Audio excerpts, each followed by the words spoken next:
지난 강의에서 예수님이 증거하신 하나님의 나라는 세상 사람들을 이해하는 정반대의 특성을 가지고 있다는 점을 살펴보았습니다. 그리고 예수님께서 기적을 일으키시거나 특별한 말씀을 하신 후에 이것을 아무에게도 말하지 말라라고 하는 당부의 말씀을 하셨다는 것도 언급했습니다. 그리고 그 이유는 세상 사람들이 아직 이것을 수용할 마음의 자세가 되어 있지 않기 때문이라고 하는 점을 살펴보았습니다. 바로 이러한 점은 예수님의 제자들에게도 마찬가지였습니다. 마태복음 8장 27절에서 10장 52절에서는 세 번의 십자가 죽음과 부활에 관한 예고의 말씀을 언급하고 있습니다. 바로 이러한 언급이 있은 후에 이어서 이 죽음에 관한 설명이 나옵니다. 마가복음 8장 27절 이의 말씀을 보면 다음과 같습니다. 8장 27절을 함께 읽겠습니다. 예수께서 제자들과 함께 빌립보의 가이사랴에 있는 여러 마을로 길을 나서셨는데 도중에 제자들에게 물으셨다. 사람들이 나를 누구라고 하느냐? 제자들이 예수께 말하였다. 세례자 요한이라고 합니다. 엘리야라고 하는 사람들도 있고 또 예언자 가운데 한 분이라고 하는 사람들도 있습니다. 예수께서 그들에게 물으셨다. 그러면 너희는 나를 누구라고 하느냐? 베드로가 예수께 대답하였다. 선생님은 그리스도십니다. 예수께서 그들에게 엄중히 경고하시기를 자기에 관하여 아무에게도 말하지 말라고 하셨다. 여기서 우선 예수 그리스도께서 제자들에게 자기에 관해 아무 말도 하지 말라고 말씀하신다는 언급이 나옵니다. 자, 그 다음에 8장 31절 이하 말씀을 보시게 되면 그리고 예수께서는 인자가 반드시 많은 고난을 받고 장로들과 대제사장들과 율법학자들에게 배척을 받아 죽음을 당하고 나서 사흘 후에 살아나야 한다는 것을 그들에게 가르치기 시작하셨습니다. 예수께서 드러내놓고 이 말씀을 하시니 베드로가 예수를 바짝 잡아당기고 그에게 항의하였다. 그러나 예수께서는 돌아서서 제자들을 보시고 베드로를 꾸짖어 말씀하셨다. 사탄아, 내 뒤로 물러가라. 너는 하나님의 일을 생각하지 않고 사람의 일만 생각하는구나. 그리고 예수께서 제자들과 함께 무리를 불러놓고 그들에게 말씀하셨다. 나를 따라오려고 하는 사람은 자기를 부인하고 자기 십자가를 지고 나를 따라오노라. 누구든지 제 목숨을 구하고자 하는 사람은 잃을 것이요 누구든지 나와 복음을 위하여 제 목숨을 잃는 사람은 구할 것이다. 사람이 온 세상을 얻고도 제 목숨을 잃으면 무슨 이득이 있겠느냐? 사람이 제 목숨을 되찾는 대가로 무엇을 내놓겠느냐? 엄난하고 죄가 많은 이 세대에서 누구든지 나와 내 말을 부끄럽게 여기면 인자도 자기 아버지의 영광에 쌓여 거룩한 천사를 거느리고 올 때에 그를 부끄럽게 여길 것이다. 예수님을 그리스도로 고백한 베드로도 예수께서 예수님의 죽으심과 부활에 관해서 예고하시자 주님께 항의합니다. 그러자 예수께서 베드로에게 사탄아 물러가라 라고 이렇게 진노하시는 것을 보게 됩니다. 그리고 이렇게 말씀하십니다. 너는 하나님의 일을 생각하지 않고 사람의 일을 생각하는구나. 그리고 예수께서 제자들과 함께 무리를 불러놓고 그들에게 말씀하셨다. 34절 말씀입니다. 나를 따라오려고 하는 사람은 자기를 부인하고 자기 십자가를 지고 나를 따라오너라. 제자들도 바로 이 뒤집어진 세상, 하나님 나라에 관한 이해를 잘 하고 있지 못하고 있었던 것입니다. 십자가의 도는 자기를 부인하고 자기 십자가를 지는 데 있음을 보여줍니다. 그리고 주님을 따르는 것입니다. 이것이 영원한 축복의 길이라는 것입니다. 그리고 두 번째 십자가와 부활의 예고, 바로 이 부활의 예고를 다루는 본문인 마가복음 9장 27절 이하의 본문을 보면 다음과 같습니다. 귀신 들린 아이를 구해주고 난 직후의 상황을 서술하고 있습니다. 9장 27절부터 보시겠습니다. 그런데 예수께서 아이의 손을 잡아 일으키시니 아이가 일어섰다. 예수께서 집 안으로 들어가시니 제자들이 따로 그에게 물어보았다. 왜 우리는 귀신을 쫓아내지 못합니까? 예수께서 그들에게 대답하셨다. 이런 무리는 기도로 쫓아내지 않고는 어떤 수로도 쫓아낼 수 없다. 그들은 거기에서 나와서 갈릴리로 가로질러 가고 있었다. 예수께서는 이것을 남들이 알기를 바라지 않으셨다. 9장 31절 이하입니다. 그것은 예수께서 제자들을 가르치시며 인자가 사람의 손에 넘어가고 사람들이 그를 죽이고 그가 죽임을 당하고 나서 사흘 후에 살아날 것이라고 그들에게 말씀하시고 계셨기 때문이다. 32절입니다. 그러나 제자들은 그 말씀을 깨닫지 못하였고 예수께 묻기조차 두려워하였다. 그들은 가버나움으로 갔다. 예수께서 집 안에 계실 때 제자들에게 물으셨다. 너희가 길에서 무슨 일로 다투었느냐? 제자들은 잠잠하였다. 그들은 길에서 누가 가장 큰 사람이냐 하는 것으로 다투었던 것이다. 예수께서 앉으신 다음에 12 제자를 불러놓고 그들에게 말씀하셨다. 누구든지 첫째가 되고자 하면 그는 모든 사람의 꼴찌가 되어서 모든 사람을 섬겨야 한다. 그리고 어린아이를 하나 데려다가 그들 가운데 세우신 다음에 그를 껴안아 주시고 그들에게 말씀하셨다. 누구든지 내 이름으로 이런 어린이들 가운데 하나를 영접하면 그는 나를 영접하는 것이요. 누구든지 나를 영접하는 사람은 나를 영접하는 것보다 나를 보내신 분을 영접하는 것이다. 이와 같이 32절에서 제자들은 주님의 십자가 죽음과 부활의 예고를 듣고서도 그 말씀을 깨닫지 못하였다고 언급하고 있습니다. 하나님께서는 우리가 어린아이와 같은 순수한 믿음의 심령, 주님만을 온전히 의지하는 순수한 믿음, 그리고 겸손한 심령을 갖기를 원하신 것입니다. 이것이 바로 하나님 나라의 모습이기 때문에 그러합니다. 그리고 예수님의 순환과 부활에 관한 세 번째 예고에서 마찬가지입니다. 마가복음 10장 29절 이하 본문을 보면 다음과 같습니다. 10장 29절입니다. 예수께서 말씀하셨다. 내가 진정으로 너희에게 말한다. 나를 위하여 또 복음을 위하여 집이나 형제나 자매나 어머니나 아버지나 자녀나 논밭을 버린 사람은 지금 이 세상에서는 박해도 받겠지만 집과 형제와 자매와 어머니와 자녀와 논밭을 100배나 받을 것이고 오는 세상에서는 영원한 생명을 받을 것이다. 그러나 첫째가 꼴찌가 되고 꼴찌가 첫째가 되는 사람이 많을 것이다. 그들은 예루살렘으로 올라가고 있었다. 예수께서 앞장서서 가시는데 제자들은 놀랐으며 뒤따라가는 사람들은 두려워하였다. 예수께서 다시 12 제자를 곁에 불러놓으시고 앞으로 자기에게 닥칠 일들을 그들에게 일러주기 시작하셨다. 10장 33절 말씀입니다. 보아라, 우리는 예루살렘으로 올라가고 있다. 인자가 대제사장들과 율법학자들에게 넘어갈 것이다. 그들은 인자에게 사형을 선고하고 이방 사람들에게 넘겨줄 것이다. 그리고 이방 사람들은 인자를 조롱하고 침뱉고 채찍질하고 죽일 것이다. 그러나 그는 사흘 후에 살아날 것이다. 세베대의 아들들인 야고보와 요한이 예수께 다가와서 말하였다. 선생님, 우리가 요구하는 것은 무엇이든지 해주시기 바랍니다. 예수께서 그들에게 말씀하셨다. 너희는 내가 너희에게 무엇을 해주기를 바라느냐? 그들이 그에게 대답하였다. 선생님께서 영광을 받으실 때에 하나는 선생님의 오른쪽에 하나는 선생님의 왼쪽에 앉게 하여 주십시오. 예수께서 그들에게 말씀하셨다. 너희는 너희가 구하는 것이 무엇인지 모르고 있다. 내가 마시는 잔을 너희가 마실 수 있고 내가 받는 세례를 너희가 받을 수 있느냐? 10장 42절입니다. 그래서 예수께서는 그들을 곁에 불러놓고 그들에게 말씀하셨다. 너희가 아는 대로 이방 사람들을 다스린다고 자처하는 사람들은 백성들을 마구 내리누르고 고관들은 백성들에게 세도를 부린다. 그러나 너희끼리는 그렇게 해서는 안 된다. 너희 가운데서 누구든지 위대하게 되고자 하는 사람은 너희를 섬기는 사람이 되어야 하고 너희 가운데 누구든지 으뜸이 되고자 하는 사람은 모든 사람의 종이 되어야 한다. 인자는 섬김을 받으러 온 것이 아니라 섬기러 왔으며 많은 사람을 구원하기 위하여 치를 몸값으로 자기 목숨을 내주러 왔다. 이렇게 말씀하십니다. 여기서 볼 수 있듯이 제자들도 이처럼 하나님의 나라에 관해서 잘 모르고 있었습니다. 이 세상의 통치 원리는 힘의 논리요 지배의 논리입니다.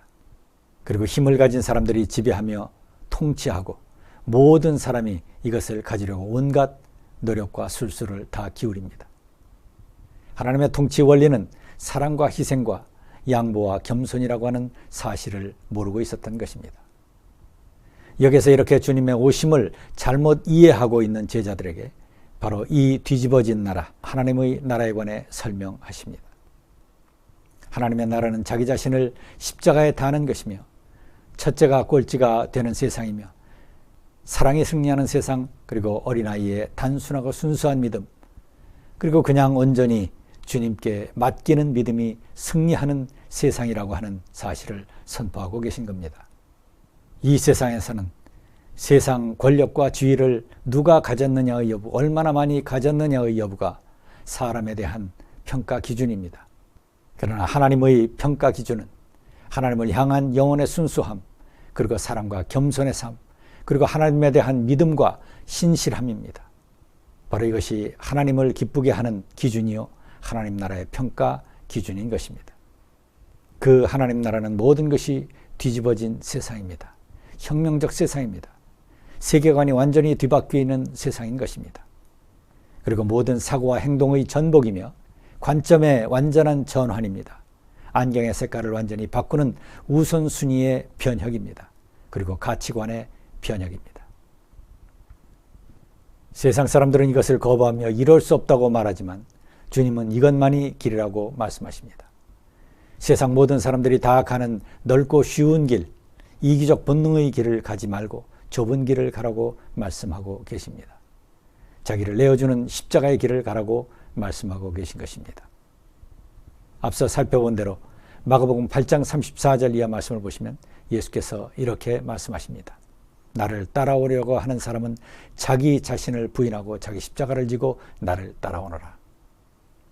누구든지 제 목숨을 구하고자 하는 사람은 잃을 것이요, 누구든지 나를 위하여 제 목숨을 잃는 사람은 구원을 얻을 것이다 말씀하십니다. 이것이 영원한 소망의 길입니다. 이 하나님의 나라 통치의 원칙에 따라 사는 것이 영원한 천국의 상급과 은혜와 생명의 길인 것입니다. 마가복음 8장 36절 이하 말씀을 보시면 사람이 온 세상을 얻고도 제 목숨을 잃으면 무슨 이득이 있겠느냐?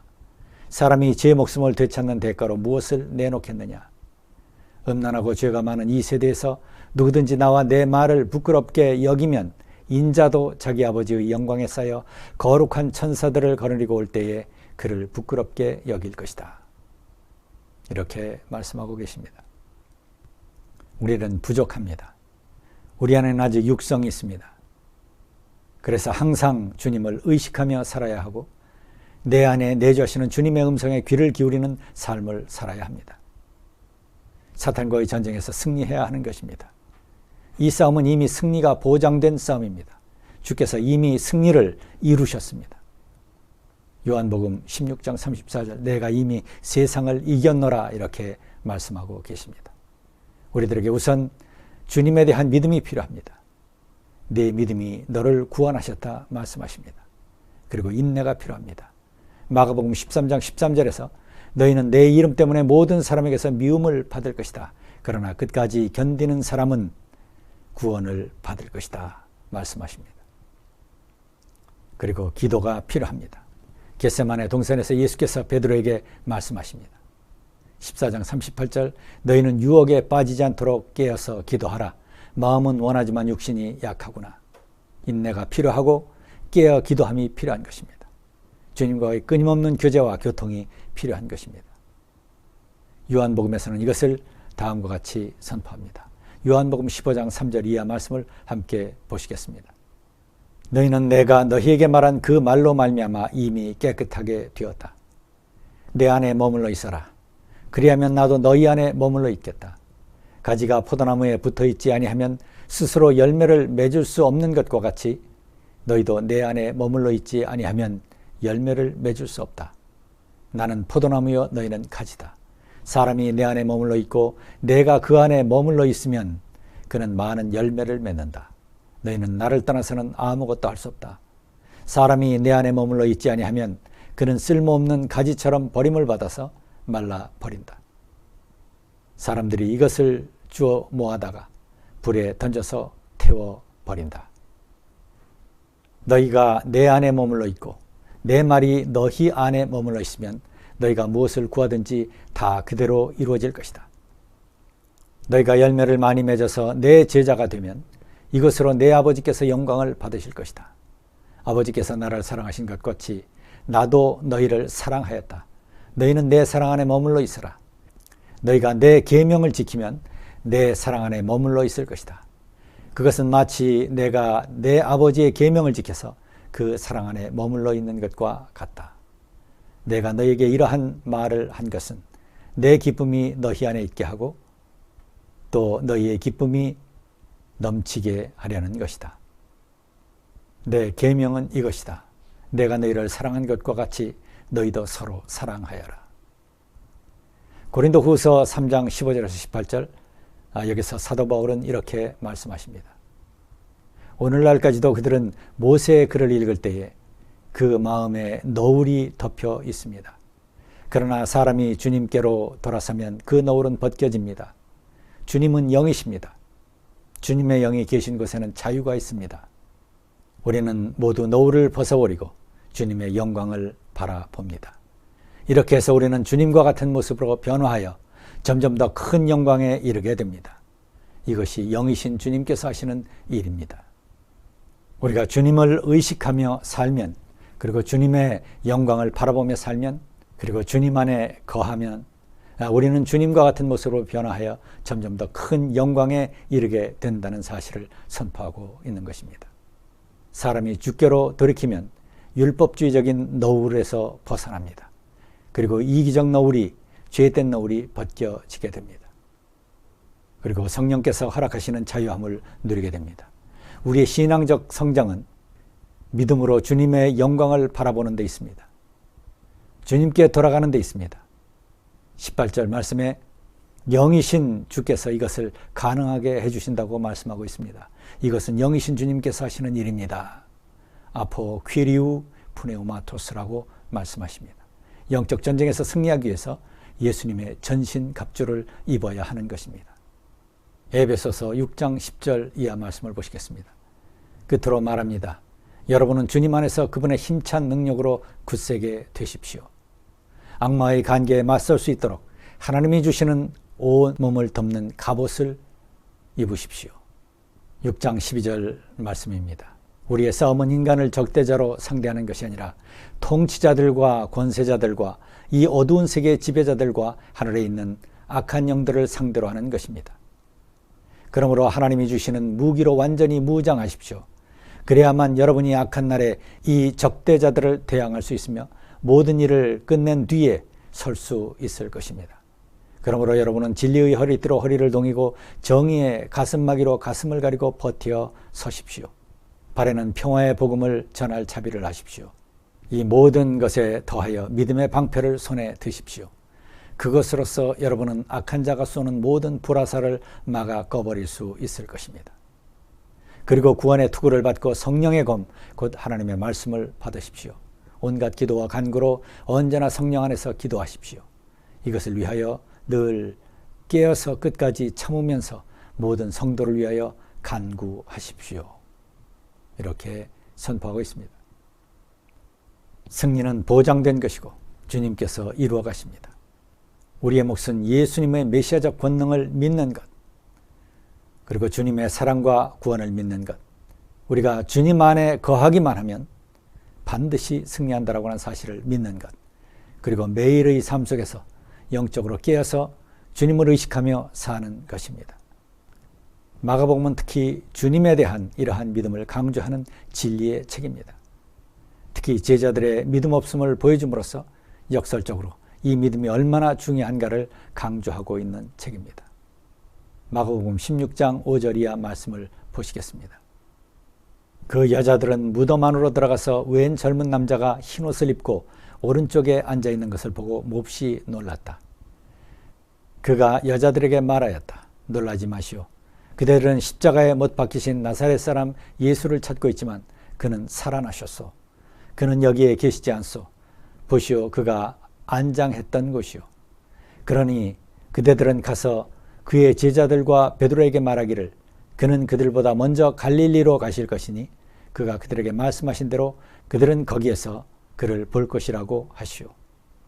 그들은 뛰쳐나와서 무덤에서 도망하였다. 그들은 벌벌 떨며 넋을 잃었던 것이다. 그들은 무서워서 아무에게 아무 말도 하지 못하였다. 이 말씀은 제자들에 대한 질타가 목적이 아닙니다. 이 말씀과 이 책의 목적은 우리의 믿음의 연약함을 극복하기 원하시는 주님의 뜻을 선포하고 있는 것입니다. 주님 안에 온전히 거하기를 원하고 계신 것입니다. 주님께서 우리와 함께 하실 것을 약속하고 계신 것입니다. 주님께서 메시아시며 우리에게 승리가 보장되어 있다는 사실을 선포하고 있습니다. 그리고 십자가와 부활의 진리를 믿고 주님을 온전히 따르며 그리고 하나님 나라의 삶의 원칙에 따라서 사는 것, 바로 이 원칙에 따라 자기 십자가를 지고 주님과 동행하는 것이 영원한 생명의 길이다라고 하는 것, 그 어떤 것과도 바꿀 수 없는 영생의 은혜를 누리는 길이라고 하는 사실을 선포하고 있는 것입니다. 끝까지 인내하라고 하십니다. 이것은 보장된 승리이기 때문에 그럽니다. 그리고 성령께서 동행해 주십니다. 마가복음 13장 9절 이하의 말씀에서 이렇게 말씀하십니다. 너희는 스스로 조심하여라. 사람들이 너희를 법정에 넘겨줄 것이며 너희가 회당에서 매를 맞을 것이다. 또 너희는 나 때문에 총독들과 임금들 앞에 서게 되고 그들에게 증언할 것이다.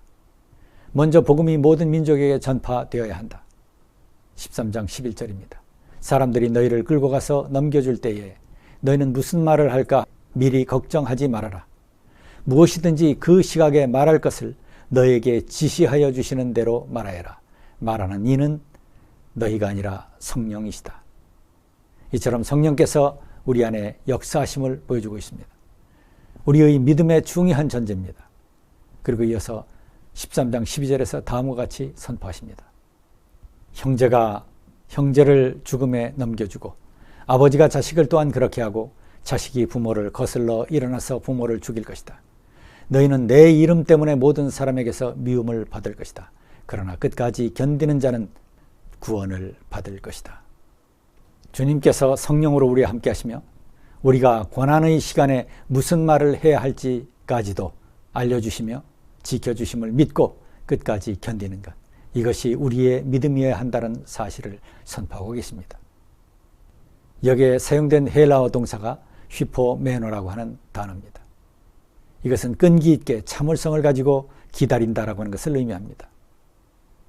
우리의 처지가 어떠하든지 끝까지 인내하며 믿음을 지키는 것, 오직 주님만을 바라보며 주님만을 붙잡고 사는 것, 주님 안에 소망을 두고 동행하며 주님을 따라가는 것, 그리고 주님의 푯대를 향해서 걸어가는 것, 이것이 영원한 은혜와 승리의 기름을 선포하고 있는 것입니다. 마가복음은 우리도 주님의 제자들처럼 연약할 수 있음을 보여줍니다.